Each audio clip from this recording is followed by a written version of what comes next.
আপোনাক কথা এটাহে সুধিবলৈ আহিছিলোঁ ছাৰ। শুনিছোঁ সংঘত হেনো শিল্পী দিৱসৰ দিনা কিবা পাৰ্টিৰ মিটিং হ'ব, হয় নেকি? নমস্কাৰ, মই মমতা। আজি কৌশিক নন্দন বৰুৱাৰ ৰাধা উপন্যাসখন পঢ়িবলৈ লৈছোঁ।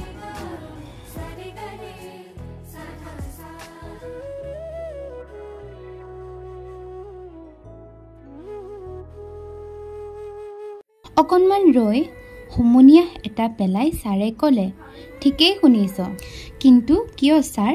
আমিতো শিল্পী দিৱস পাতিম বুলি জনাই থৈছিলোঁ আৰু সংঘটো আমাৰ গাঁৱৰ মানুহৰহে। কোনোবা পাৰ্টিৰ লিডাৰে আহি কৰোঁ বুলিলেই মিটিং কৰিবহি নেকি? ৰাধাৰ মাতটো ক্ৰমান্বয়ে ডাঙৰ হৈ আহিল।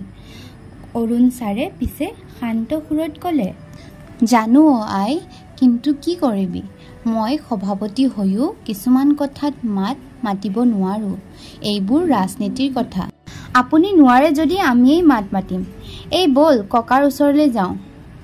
উভতি যাব খোজা ৰাধাক অৰুণ ছাৰে ক'লে, এইবাৰতো ককাৰেও সহায় কৰিব নোৱাৰে আই, কাৰণ পাৰ্টিৰ লিডাৰক তোৰ ঘৰৰ মানুহেই মাতিছে। বৈকুণ্ঠ মানে তোৰ ডাঙৰ খুৰাৰে। চেলাউৰি থুপ খাই আহিল ৰাধাৰ। মুখখন ৰঙা পৰি আহিল। দাঁতকেইটা কৰচি একে কোবে ওলাই আহিল তাৰ পৰা। আহোঁতে নঙলাডাল গোৰ মাৰি থৈ আঁতৰাই আহিল। ৰাধা, এই ৰাধা, শুনচোন ৰাধা, ৰচোন। অৰুণ ছাৰৰ লগতে বাকী কেইটাইও চিঞৰি মাতিলে যদিও ৰাধা নৰল। অৰুণ ছাৰে ভয়ে ভয়ে ক'লে, শেষ, এইজনীয়ে ঘৰত গৈ মহাভাৰত কৰিবগৈ এতিয়া। ডাঙৰ খুৰা, নঙলা মুখৰ পৰাই চিঞৰি চিঞৰি সোমাই আহিছে ৰাধা। চোতালৰ ইমূৰৰ গোহালিৰ পৰা পোনাই তাইক দেখিছে যদিও তাইৰ ৰূপ দেখি মাতিবলৈ সাহস কৰা নাই। বহল চোতালখনত ইটো সিটো কামত লাগি থকা দুই এটাইও ভুমুকি মাৰিছে যদিও মাত দিয়া নাই।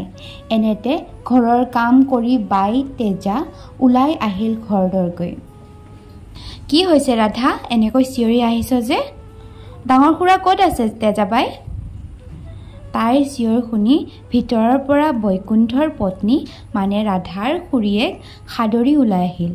ৰাধা, ক'ৰবাত কিবা অঘটন হ'ল নেকি?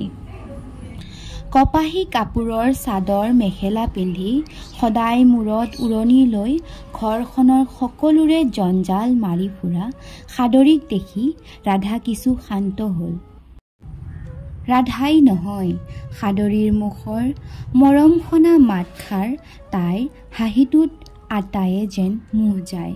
গোবিন্দপুৰৰ যিকোনো মানুহেই সেয়ে স্নেহালয়লৈ আহিলে প্ৰথমে সাদৰীকে বিচাৰে। মানুহজনীৰ মুখত আজিলৈকে কোনো খঙৰ ৰেখ নেদেখিলে ৰাধাই। সাদৰীক দেখি ৰাধাই এইবাৰ কিছু নৰমকৈ ক'লে, কথা এটাৰ কাৰণে খুৰাক লাগিছিল খুৰী।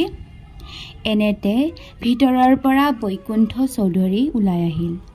হয়তো তেখেতে অনুমান কৰিছিলেই নিজৰ লাভ নোহোৱাকৈ এটা শব্দও খৰচ নকৰা স্বভাৱতে গহীন বৈকুণ্ঠই মাতত কিছু বিৰক্তি সানি ক'লে, কি হ'ল? তহঁতে বোলে শিল্পী দিৱসৰ সংঘত কিবা পাৰ্টিৰ মিটিং পাতিবি? কি তহঁতে, মই কি ৰাজনীতি কৰা মানুহ নেকি? মিটিং পাৰ্টিয়ে পাতিব। মাত্ৰ লিডাৰজন মোৰ বন্ধুৰ ল'ৰা, আৰু মোৰ বন্ধু আমাৰ মৌজাদাৰ, সিও আহিব। কিন্তু সেইদিনা যে আমি শিল্পী দিৱস পাতিম বুলি ঠিক কৰি। ৰাধাৰ কথা কৈ নহওঁতেই খুৰাই ক'লে, হ'ব দে, এদিন পিছুৱাই পাতিবি শিল্পী দিৱস। শিল্পী দিৱস 17 জানুৱাৰীত হয়। তাৰিখ এটা পিছুৱাব পাৰি নেকি? তাতকৈ তহঁত পিছুৱাই নিদিয় কিয়? বৈকুণ্ঠই জানে ৰাধাৰ লগত তৰ্কৰে তেওঁ নোৱাৰে। হাইস্কুলত পঢ়ি থকা এইজনী ভতিজাকৰ বিচক্ষণতাত তেওঁ কিমানবাৰ যে পানী হ'ব লগা হৈছে ঠিক নাই। সেয়ে এইবাৰ বৈকুণ্ঠৰ মাতটো ডাঙৰকৈ ওলাল। ৰাধা, চব কথাত মাত মাতিবলৈ নাযাবি। সেইবোৰ মানুহ তোৰ নিচিনাকৈ কাম বন নোহোৱা মানুহ নহয়, সদায় সময় দিব নোৱাৰে। হাজৰিকা ইলেকশ্যনত জিকিলে আমাৰ গোবিন্দপুৰৰ কিমান কাম হ'ব ভাবচোন। নতুন ল'ৰা ইমান কম বয়সতে কিমান কাম কৰিছে। ৰাধাই তাতকৈও ডাঙৰ মাতেৰে ক'লে, জানো দে তোৰ সেই হাজৰিকাই আমাৰ গাঁৱৰ মাথাউৰিৰ আধাৰশিলা পুতি যোৱা নাছিল জানো মই 4ত থাকোঁতে। এতিয়া সেইটো আধাৰশিলা চেলুৱাই লাগি ধৰিব নোৱাৰা হ'লগৈ। হাজৰিকাৰ কামৰ নমুনা মোক শুনাবলৈ নাহিবি। খুৰাক অলপ সময়ৰ বাবে ৰৈ গ'ল। 4ৰ্থ শ্ৰেণীত পঢ়ি থকাৰ পৰাই তাৰ মানে ৰাধাৰ এইবোৰত চকু। এবাৰ ইফালে সিফালে চালে ৰাধাক, তলৰ পৰা ওপৰলৈকে চালে তেওঁ। এইজনী এইকণ ছোৱালী, এতিয়াই তাই এয়া তেজ। সময় বাগৰাৰ লগে লগে তাই কি ৰূপ ল'ব সেয়া যে কল্পনাও কৰিব নোৱাৰি। নাই নাই, এনেকৈ এইক বাঢ়িব দিব নোৱাৰি। এটা এটাকৈ বাটৰ কাঁইট আঁতৰাই ধৰ্মনাৰায়ণৰ সুযোগ্য উত্তৰাধিকাৰীৰ যোগ্যতা অৰ্জন কৰা বৈকুণ্ঠ এই সাধাৰণ ছোৱালীজনীৰ ওচৰত হাৰ যাব নোৱাৰে। গহীন হৈ বৈকুণ্ঠই ক'লে, মনে মনে থাক, উকিল ওলাবলৈ নাহিবি। সেইদিনা পাৰ্টিৰ মিটিঙেই হ'ব। মন আছে যদি আহিবি, নহ'লে ঘৰত সোমাই থাকিবি। এনেতে ৰাধাৰ মাক কুণ্ঠলাও সেইখিনি পালেহি। আহিয়েই মাকেও খুৰাকৰ লগত যোগ দিলে। সময় নাই ঘূৰি ঘূৰি এয়া ব্যৱহাৰ শিকিছ তই। ডাঙৰৰ ওচৰত এইটো সুৰত কথা ক'বলৈ লাজ নাপাৱ।